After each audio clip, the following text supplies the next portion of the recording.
Ducks fans, are you ready? You are listening to the Ducks and Pucks podcast with your hosts, Mike Walters and Eddie Jones. This is the number one home for Anaheim Ducks talk and analysis. Here we go. All right, welcome back to the show. This is your host, Mike Walters, along with my co-host, Eddie Jones. And we've had some movement in the last week, so we're back a little bit early to talk about what's going on with the Ducks. We've had a couple signings, and there was also some news about Andersen and Rakell and Lindholm that Bob Murray had talked about at the Select a Seat event. So we're going to go over that, as well as talk about some of the moves that may come up in this next week as well. So let's start off with the big news, Eddie. Sami Vatanen signed another 4 years for the Ducks. A very good deal, $19.5 million over the next 4 years. And, very happy to have him back. But, some fans are also concerned, too. They're worried about Lindholm and Andersen and some of the other players. What were your initial thoughts when the news came out, early yesterday morning? Yeah, I mean, I saw a lot of people worried about the $5 million for the first three seasons, and that being a little bit much. But if you look at the comparables for guys around the league that are making around the same, and Shattenkirk makes just under $5, and TJ Brody in Calgary makes just under $5, and Vatanen is pretty similar to both of those players in play style as well. So I think it's a fair deal, and I like the fact that it goes down to 4.5 in the last year, so it gives them a little bit more flexibility with other contracts that they're going to have to sign at that time. And I know we thought he would probably be the guy that was most likely going to get traded. But with him and Freddie being eligible for arbitration, this was one of the first deals, if it was going to get done, either obviously signing a new contract or being traded or whatever, that this would be one of the first ones to get done. And it's kind of nice to see. It'll be nice to have him back. He was great for us on the power play this year, and obviously getting a right-handed shot defenseman is very valuable, especially one at the quality of Vatanen in the NHL. So having him back is definitely going to help the Ducks' chances next season. Yeah, and I think that's the mood, amongst most of the fans, especially the ones at the, Select a Seat event that I went to as well. If you don't know, there's an event that the Ducks put on basically every year for the season ticket holders. They get to come back and they get to check out the seats and whatnot. And the Ducks do a really good job of putting this on. This season, they improved a little bit better. You're able to go, you get free drinks, you get free food. They have a little presentation by some members of the Ducks. And this year, Bob Murray was there talking about some things. Ken French was there, Dan Wood, Steve Carroll as well. You had, representatives from the team. And they usually announce some news, and the news isn't always, big news, but this time it was, obviously, Sami Vatanen. So from social media and the people that I ran into while I was there, everybody's very excited about Vatanen. Like you said, they're happy, obviously, with the scoring, two-way ability, his impact as the quarterback on the power play as well. But the biggest concern, of course, everybody started asking, before I had gotten to the event, obviously the news was announced, so started getting text messages, and everybody's asking about, what about Lindholm? What about Lindholm? And then also Murray had talked about trying to sign Andersen, and he also said how those negotiations haven't been going well, in this process. So those are the two biggest concerns now, is everybody's happy Vatanen's back, but what about Lindholm and Andersen? And I think the way this is going to go down, like you said, Eddie, is the biggest thing is you have to look at the arbitration, as you mentioned before. And the concern is with Andersen. The Ducks, want to try and get something done. They don't want to go to arbitration, and they want to get this figured out. But it's going to be difficult. I mean, the way it's going now, I wouldn't be surprised, if Andersen maybe does get traded. I mean, they're talking about negotiations. They're ongoing. And, obviously yesterday he said they're not going well, but we've seen it where it can change.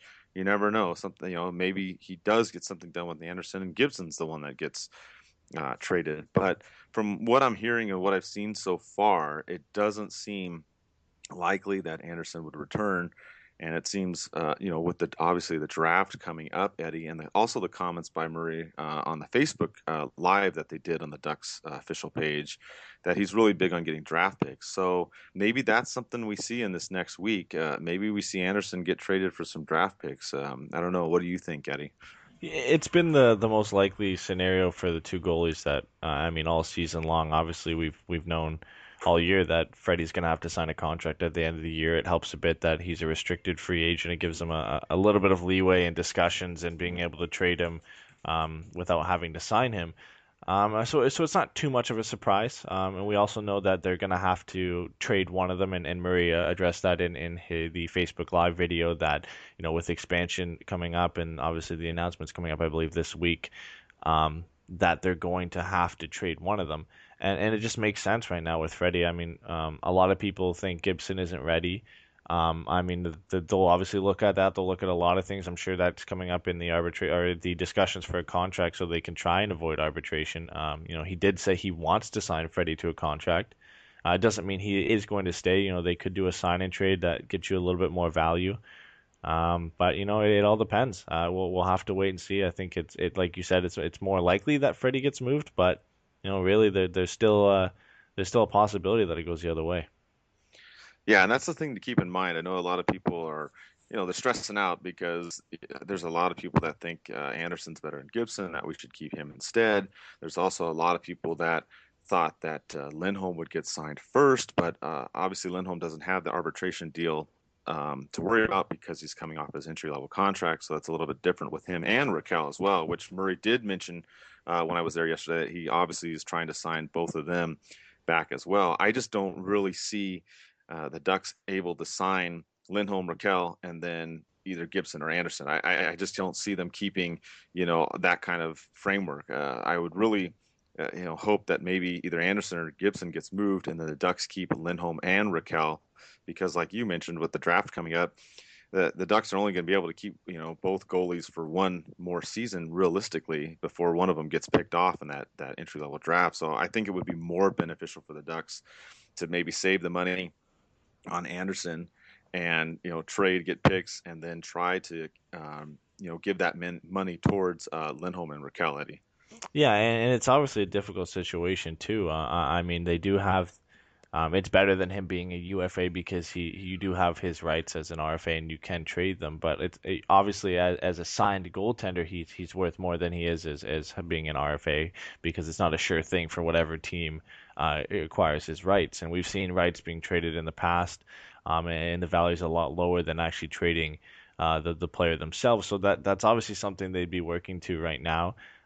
It's a difficult situation in the sense that you're signing a player to a contract and then immediately trading him, and that you have to work with teams and talk about what they want to do with that size of a contract as well. So it's definitely very complicated and something they want to get done before the draft, so they can make this decision and figure out who they're going to go with as their number one goalie next year. But it's definitely a good trading piece, along with, obviously, we mentioned Cam Fowler and possibly Hampus Lindholm, to either move up in the draft or grab that left winger that Murray was talking about too.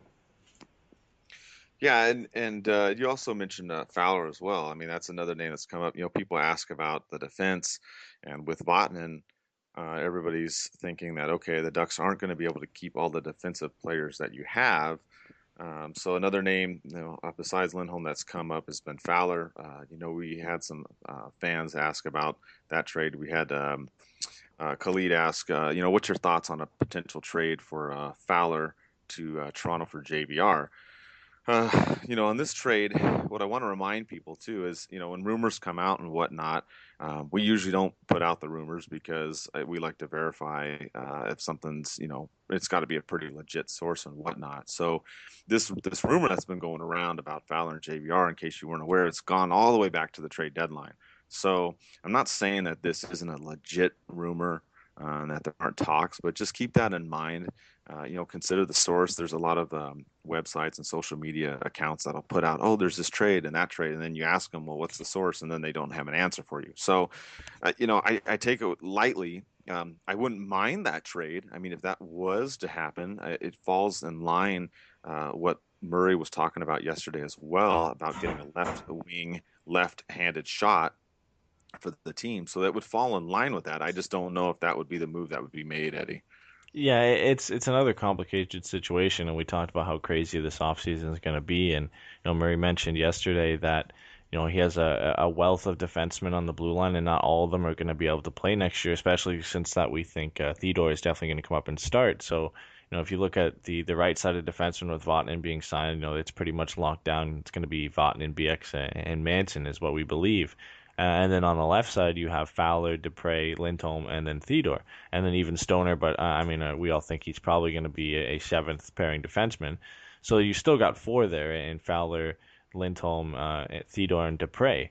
Lindholm is still working on being signed. Theodore's definitely going to be there next year from what we all expect. Dupre will be there, so Fowler becomes the most likely option. He's been mentioned in trades pretty much, the last 2 or 3 seasons.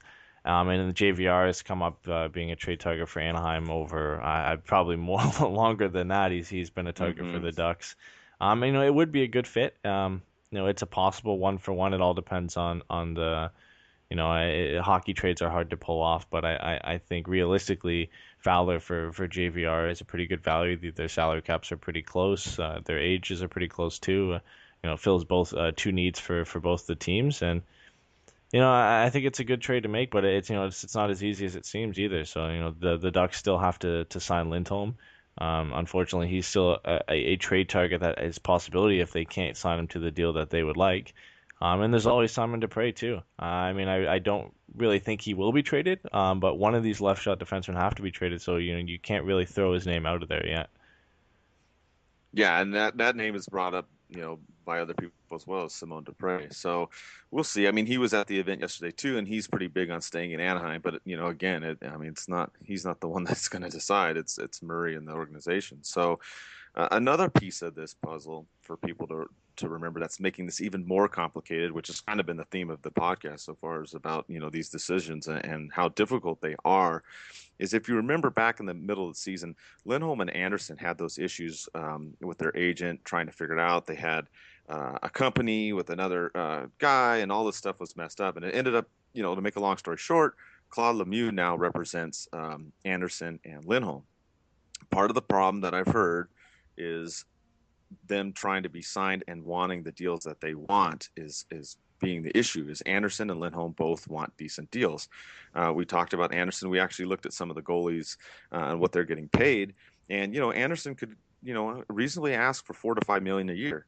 And then you have Lindholm. He's looking now at Vatanen getting this, $5 million, $4 million deal over those next 4 years, and he's looking at something obviously similar. And these guys deserve it. Don't get me wrong. Both of them have played outstanding. They both deserve the money.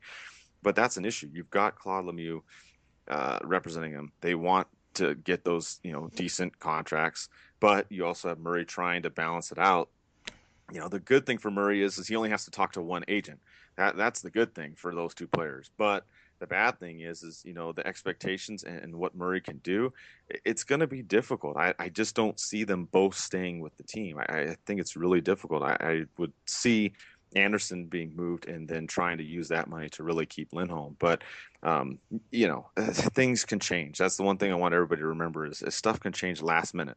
We saw it with Matt Bolesky. Things changed last minute, and people got upset about that. So just keep in mind that nothing is done until it's really done, and different things will be said out there and whatnot. And like Murray talking yesterday, that things are going not so well with Andersen, but these things can change day to day, hour to hour. Maybe later today we find out Andersen is more likely to stay.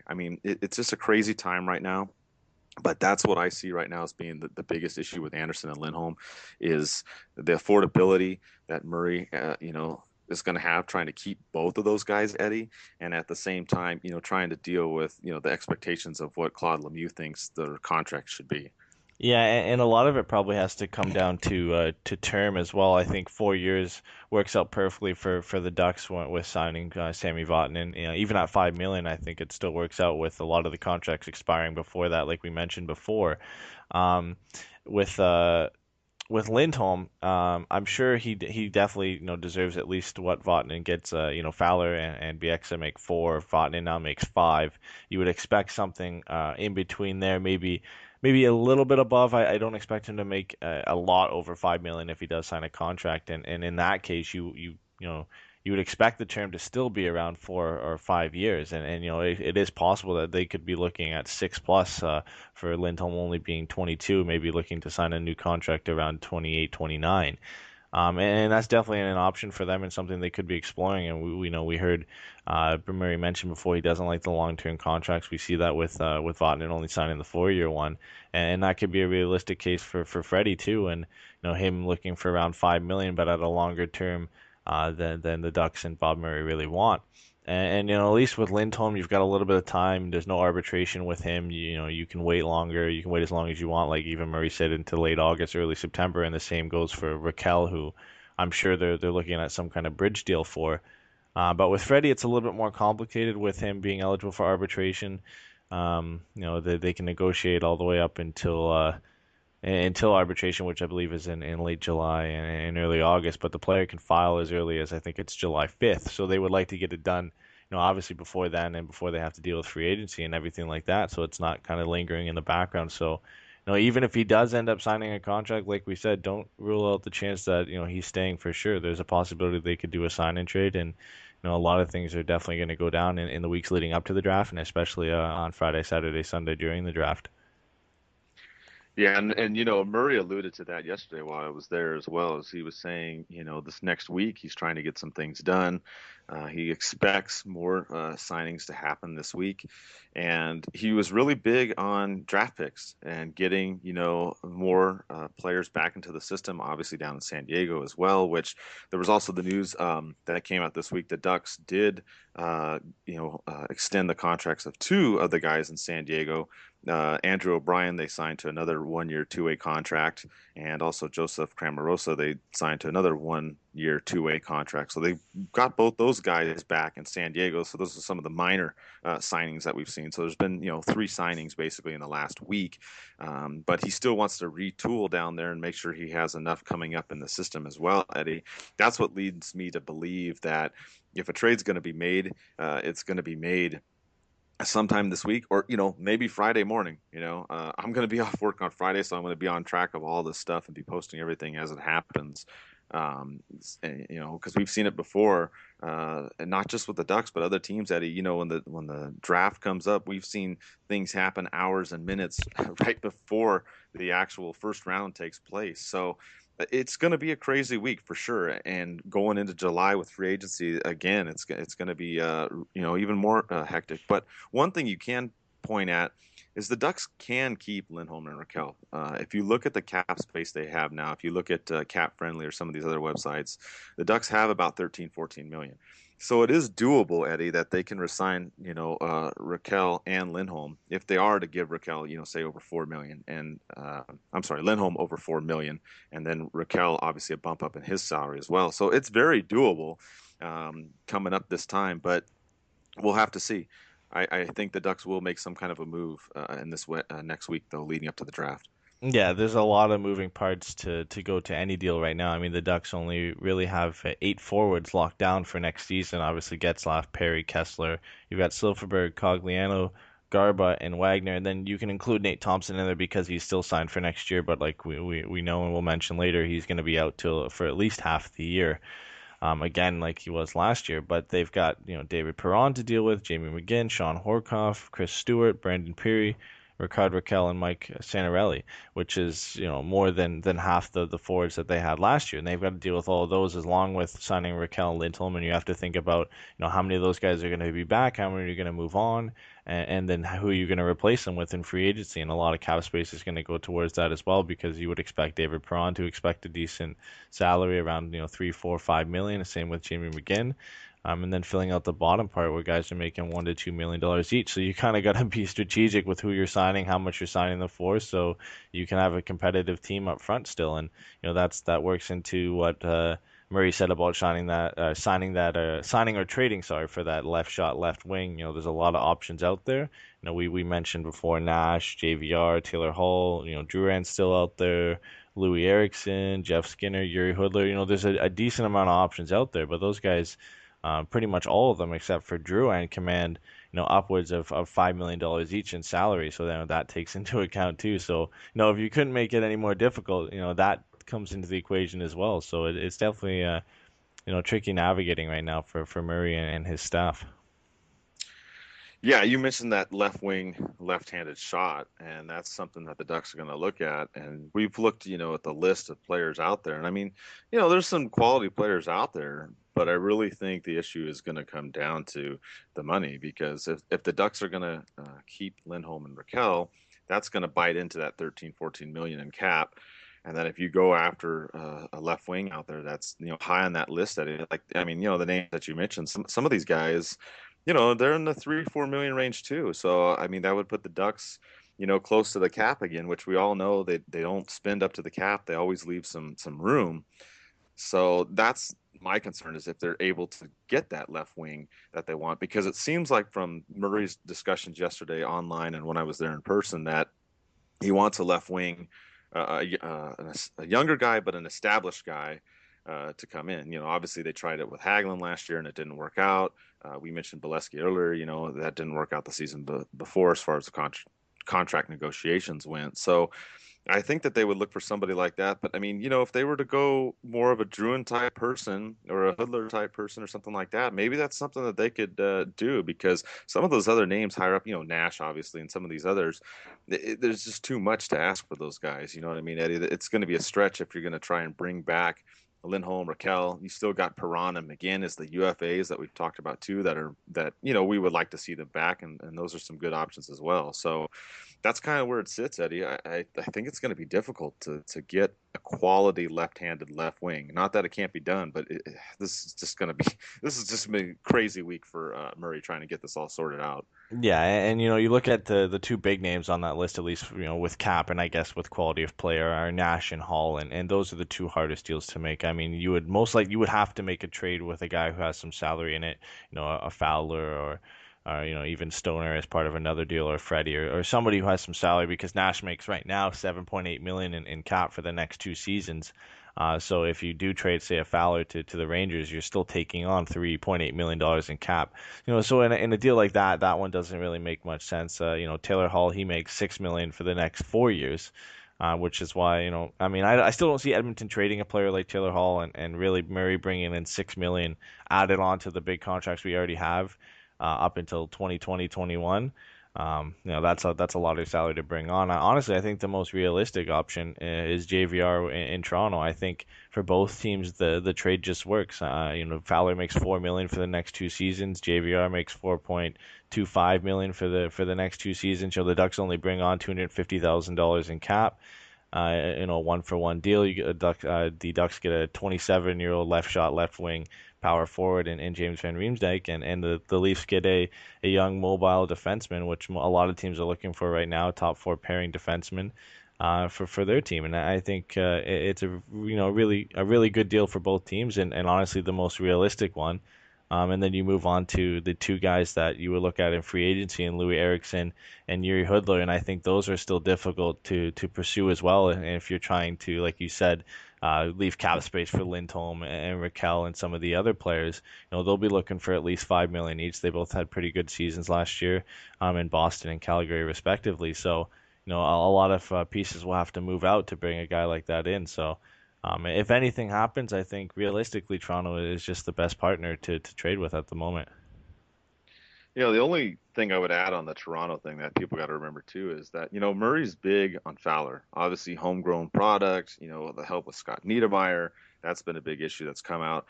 Randy Carlyle mentioned how much he likes him too. So that's the only thing I see, Eddie. I agree with you. I mean, on paper and looking at, what each team needs and obviously the financials and all that, it totally makes sense.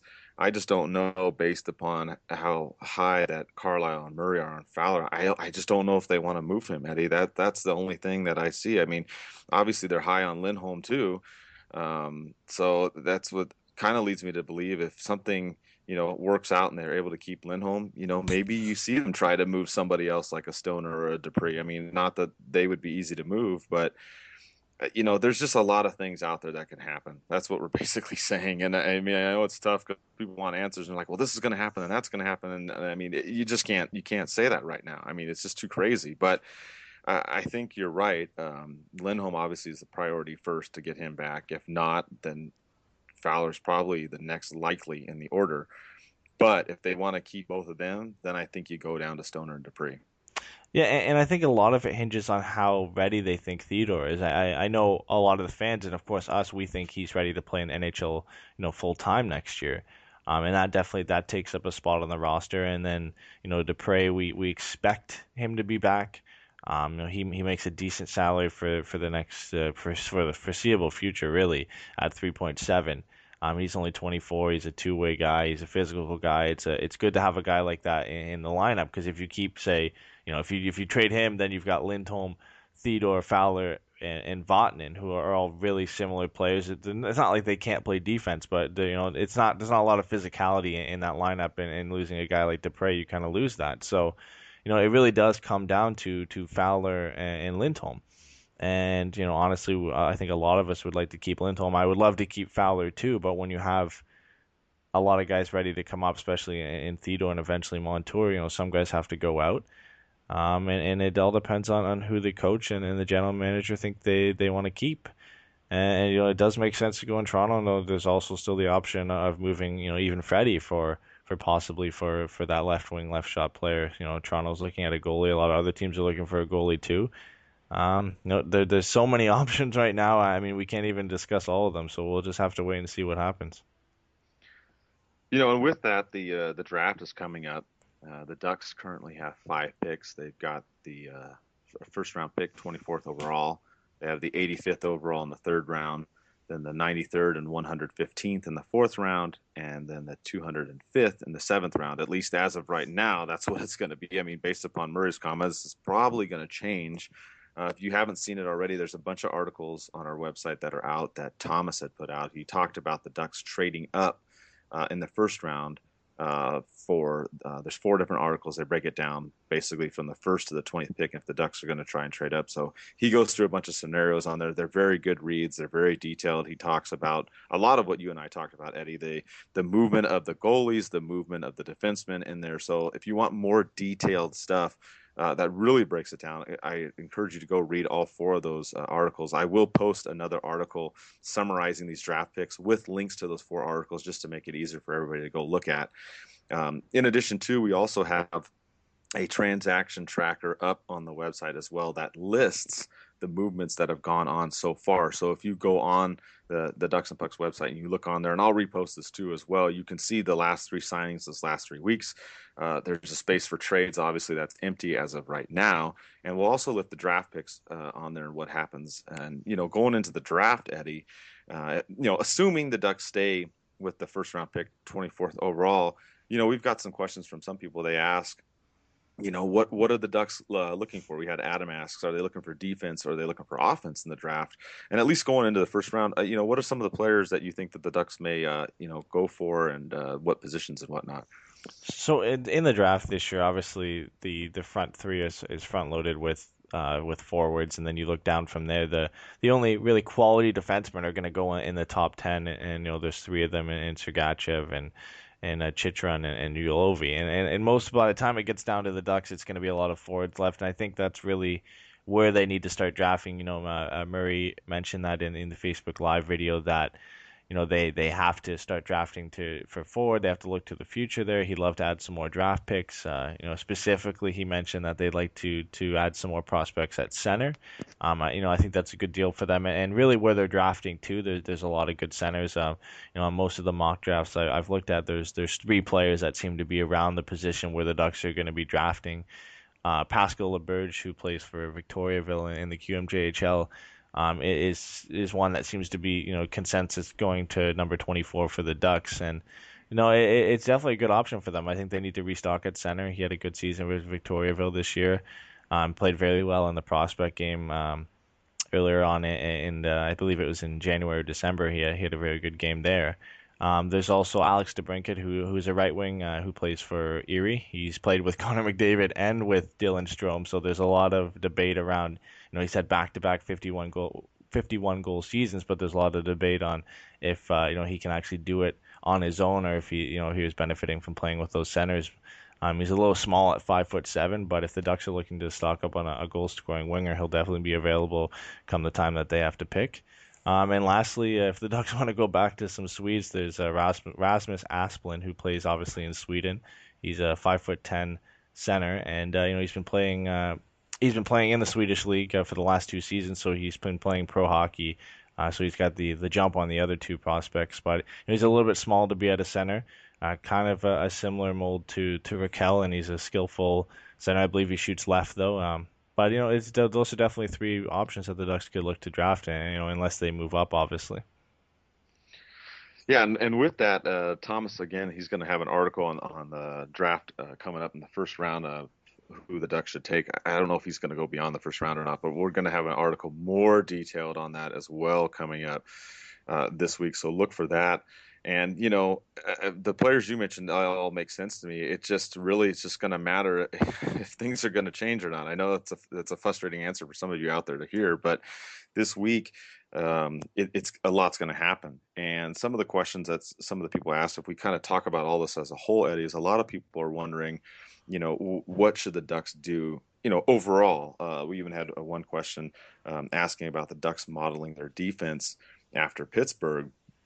And I don't really think that that's necessarily the issue here. I think the Ducks are fine on defense. If we look at the defensive part, as we said, obviously Lindholm is the factor that needs to be figured out, and then you go from there. But I think the Ducks are going to be fine on the defense. That's not really my concern. I mean, I don't know if it's your concern, Eddie. Mine is more on the offense. Like you mentioned, a lot of these forwards aren't signed. Nate Thompson's injured. And then obviously fans are concerned about Carlisle coming in with the dump and chase tactic that we all know is doesn't work. I mean, obviously teams have to use it at some point because the league is really built around the trap and you have to dump the puck in. But you've got to have other ways of entering the zone. So to me, I think it's clear the goalie situation. One of the goalies has to go, Andersen or Gibson. You try to keep Lindholm. If not, then you obviously you keep the rest. You go from there. But to me, I'm more concerned with the forward and the center position, and just the depth that we have. And I think that's reflected in Murray's comments about going after the draft picks, Eddie. That's my big concern about this whole team with all this going on going into this week. Yeah, and we mentioned how many holes they have to fill, and I think that's definitely the issue. I mean, the Ducks defense is already pretty mobile on its own, especially bringing back Vatanen. You've got, most likely you'll have Lindholm. You've got Fowler, at least for now. Theodore. I mean, those guys can move the puck. They're quick skaters. I think there's no issue on that end of the ice. But with so many holes to fill up front, I mean, you've got the core. You've got Pirri, Getzlaf, and Kessler. You still got Silfverberg and Cogliano. You would expect Rakell to be back. You've got Garbett and Wagner. For the fourth line, but then other than that, I mean, Perron's a UFA, McGinn's a UFA. There's a lot of holes to fill. You got to decide if you're going to bring those guys back, pursue some other players. So I think that's the real issue heading into free agency and even into the draft is, deciding what players you're going to bring back. You're going to draft to fill players in the future. Or you're going to bring up some young guys, Richie or Cadillac or Nason, and there's a lot of decisions that they're going to have to make for that forward lineup, and we mentioned how different it's going to look. It could look drastically different. Come the end of free agency. Yeah, you mentioned the UFAs. I mean, don't forget you still have Chris Stewart on there. You still have Santorelli. I mean, these are guys. Maybe they don't come back. I don't know. Those are probably least likely to return. You also have Holzer too on the defense, who's also least likely to return. So you've got those guys to consider. Obviously, those are lower on the priority list of all the other names that we mentioned as well. And you also mentioned Richie and Cordelius. Those are some guys that could come up. I mean, those are both left wingers too, if Murray's looking at that kind of a situation. But I know, with Richie, we kind of had mixed results last season. I mean, he came up and, he played mainly on the second line, third line, but didn't really produce what we wanted. So it seems like they want to give him more time and they want to let him work out. So I think the Ducks would still, despite the way he did last season, I think they'd still, hopefully keep him in the organization. But unless he's really pressed, I don't see him coming up as much. I see the Ducks more likely going out and getting that left wing, barring the finances, Eddie, and the cap space. That's what I see is probably a big priority, in addition to looking at the RFAs and UFAs that they've got. Yeah, and obviously bringing back, that, with that being said, bringing in that left wing, left shot, elite player. I think if they bring that up, I think the most likely guy to end up going is Jamie McGinn because he is a left shot, left winger. I think, bringing in that elite one kind of opens the door for him to leave, and then you could maybe use some of that money to sign, say, David Perron, then you give the option to maybe have Richie or Kadelius come up and play on a third line role next year. They would benefit still from playing in the NHL. Richie's still only 20. He's got a lot of time to develop. With Theodore coming up, Jakob Larsson will fill that hole on defense to play with Montour down there. So the goals will have a lot of our prospects playing. Kadelius is 22. I think he deserves a shot with the Ducks, and there's a lot of options for them to decide what they're going to do, and it kind of all stems on from if they decide to bring in that number one left wing or not, and that will be something that's obviously addressed at the draft.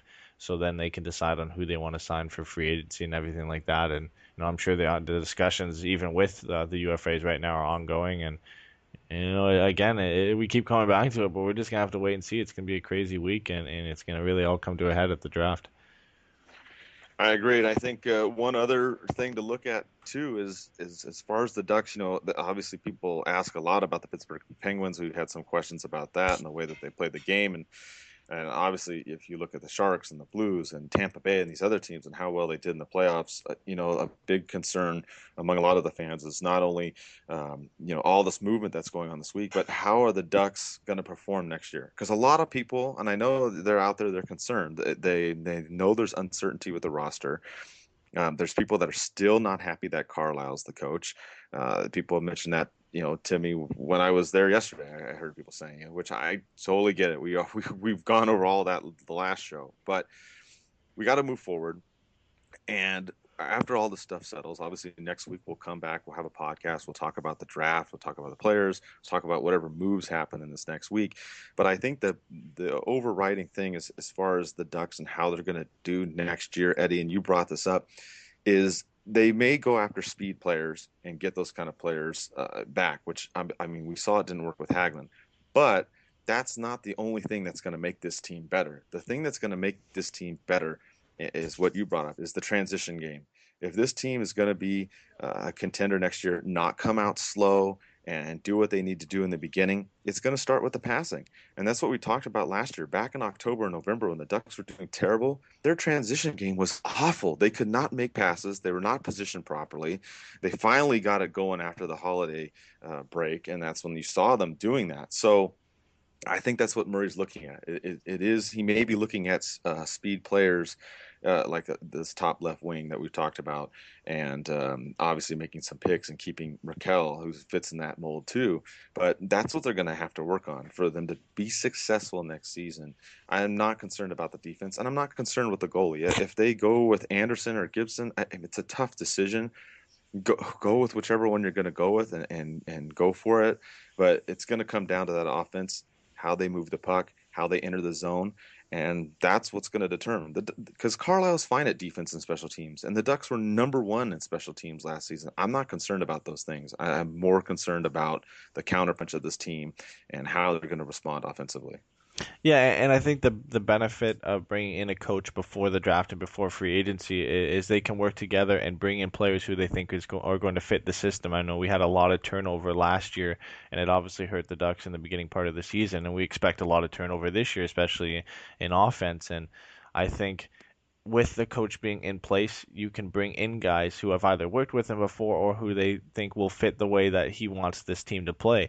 And obviously we've got the core and they've been there, and I think that's fine. But, if you bring in James Van Riemsdyk, for example, he's worked with Carlisle before, he'll know the system, they'll know how to play. Or, you bring in free agents who you think will work well with the team you have and with the way the coach is going to play. And I think that's going to help the Ducks a lot in starting the season strong, being able to bring in players who they know are going to fit the style right away. So you don't have to worry about that, that turnover and starting slow. I think that's definitely going to help them for the beginning of the season. Yeah, and with that, we'll just report all the stuff throughout the week that happens. And we'll talk next week about what's going to happen in the draft and how it all unfolds. I would keep yourself close to your phones because things are going to happen this week. I'm pretty sure, especially based upon the comments that Murray made online and when I saw him in person as well at the event. And with that, I hope everybody out there has a happy Father's Day, and we'll see you all next week. Let's go Ducks.